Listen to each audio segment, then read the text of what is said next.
Filósofo y fundador de la ontología, nació en la ciudad de Lea, colonia del sur de Magna Grecia. Su padre Pires era parte de una familia rica y noble, Parménides.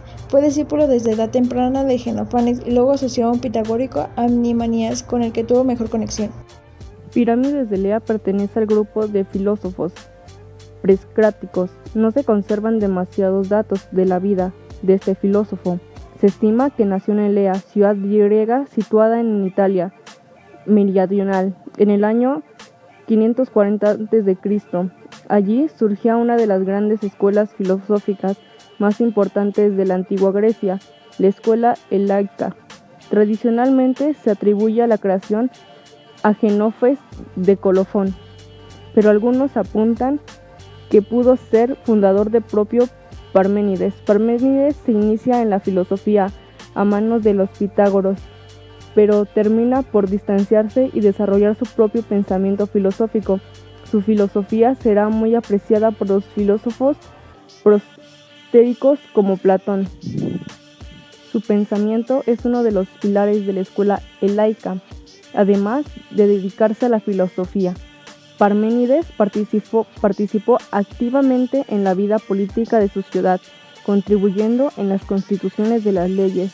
Aunque no se sabe a ciencia escrita si escribió más obras a lo largo de su vida, la que ha llegado a nuestros días es sobre la naturaleza, poema compuesto de versos hexámetros donde componen su filosofía. La primera parte de este poema es un mito en el que Parménides relata cómo es conducido hasta la diosa de la verdad. Parménides nació a finales del siglo VI antes de nuestra era en Elea. Su importancia filosófica es enorme, ya que su obra divide la filosofía de la naturaleza presocrática en dos periodos bien definidos. El primero es el sistema monistas anteriores a él, y el segundo es el de los sistemas pluralistas posteriores a él. Tal vez en su juventud fue pitagórico. Escribió un poema en verso pero totalmente antipoético, que además de proemio del carácter alegórico religioso, comprendía dos partes claramente diferenciadas. La primera de ellas, vía de la verdad, se expone su doctrina de la realidad, del ente único e inmóvil. En la segunda se ofrece una cosmología de tipo tradicional, narrándose el origen y constitución del universo. Existen dos formas de conocimiento, una con base en los datos de los sentidos y la otra con base en la razón. La primera nos constituye en un verdadero conocimiento, pues su falsedad procede de la aceptación del no ser, que es la fuente de todas las contradicciones. Otro concepto que se podría decir según él es que el pensamiento lógico y racional se guía por el principio de identidad que sirve para descubrir qué es lo que es, en realidad es una cosa. Esto quiere decir que el ser y el pensar son una de las mismas cosas, lo cual significa que toda teoría del ser implica una teoría del conocer. Parménides es el primer pensador en darle importancia a la investigación metódica racional. Expone que para llegar al conocimiento de un fenómeno existen dos caminos, la verdad y la opinión. La verdad se basa en la razón y solo si esta vía se cumple de manera correcta, algo se toma como cierto. Por otro lado,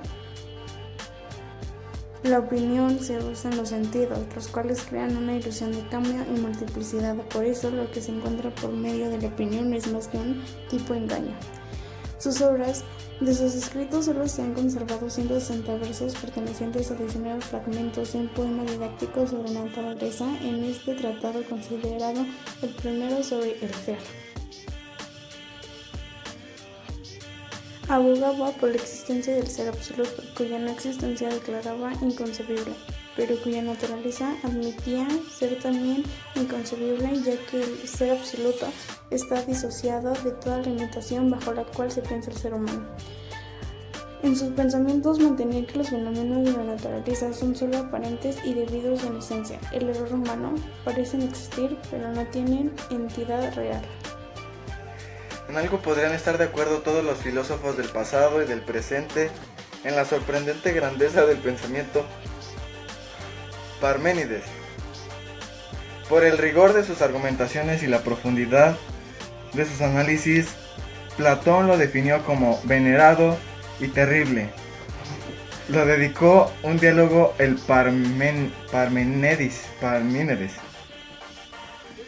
y lo reconocimos como padre espiritual, hasta el punto de sentir su propio desacuerdo como una especie de parricidio. Aristóteles elaboró un argumento contra el monismo, ya que ellos habrían incurrido en una contradicción al suponer que la unidad es absoluta, es decir, una dualidad irreducible. Esto prueba que la tesis eleática es falsa y que, como tal, solo tiene lugar en el marco de una argumentación erística. Parménides es considerado el fundador de la ontología. Esta es la rama de la filosofía que tiene como objeto el estudio del ser en cuanto a ser. Él decía que la pluralidad y el movimiento son pura apariencia, ya que si lo sometemos a un riguroso análisis, este manifestaba la irracionalidad y por ende la imposibilidad. Parménides nos planteaba dos opciones para llegar al conocimiento. Una de ellas es la vía de la verdad y la otra es la vía de una opinión. La vía de la verdad era el ser en no ser, por lo que nunca nos podrá conducir al conocimiento de la verdad. Y por ende el otro es el trabajo a elegir un camino u otro. Es conocido por ser el defensor de la unidad de lo real, pero ¿dónde y cómo se encuentra Parménides esta unidad de lo real?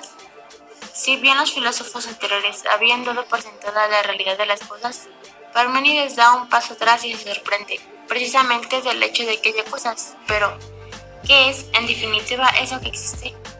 Para el pensador, lo común en la existencia es la persistencia en el ser. Cuanto existe no puede surgir del no ser, de la nada, puesto que de ella nada se crea. No hay pues posibilidad para el devenir. Hay ser porque no es posible el no ser lo que hay y ser. Parménides de Elea fue un genial filósofo griego nacido en Elea, en la actual Italia. Autor de una sola obra escrita, causó una revolución en el pensamiento de la época. Con ustedes algunas de las frases más populares de Parménides. 1. ¿Y qué necesidad lo habría impulsado a nacer antes o después partiendo de la nada? Lo mismo puede ser inteligido y puede ser, pues ni hay ni habrá nada ajeno aparte de lo que es. Lo mismo puede ser inteligido y puede ser, un solo relato queda como camino, el antes es. ¿Y qué necesidad? Todo lo que hay ha existido siempre, nada puede surgir de la nada y algo que existe tampoco se puede convertir en nada. Es preciso que te percates de todo. En general, el hombre está siempre orientado hacia alguna particularidad, pero el filósofo posee un sentido para la totalidad de las cosas.